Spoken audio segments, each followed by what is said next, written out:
Welcome to Business Live. I'm Mark Croskery. In BL tonight, we're going to kick things off talking about Portland JSX Limited, a company we don't touch base on too much, but they're making some moves here, coming up with some corporate action items. That's appointment of a director here. Portland JSX Advisory, that Miss Brenda Duncan was appointed to the board of directors June 23rd, 2022.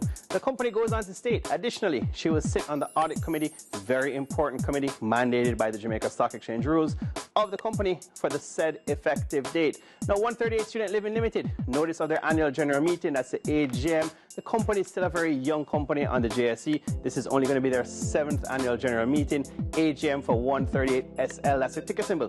Coming up, it's going to be held July 20th, 2022 at 10 a.m. at the Jamaica Pegasus. Now, Caribbean Cement Company, ticker symbol CCC, an advisory on dividends. Clearly, Caribbean Cement playing it very cautious here. What Caribbean Cement is saying is they come up with an update for the proposed payable date of their dividend. They're revising it to September 9th of this year. And it's in relation to, they already declared a dividend of just over $1.50 per share. To be exact, $1.5032 per share or so.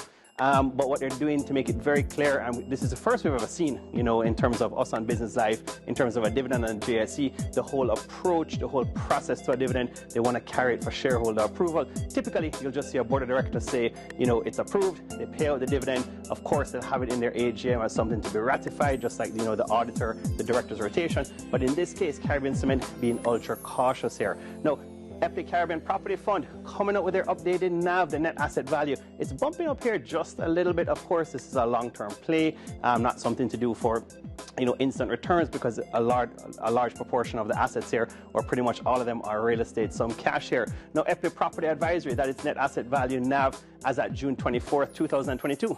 Was BBD dollars, Bajan dollars, 73 cents per share or so. You know, just the other day for a long period of time, it was about 72 cents. So a little bit of a bump up when we say on Business Live of 1 cent.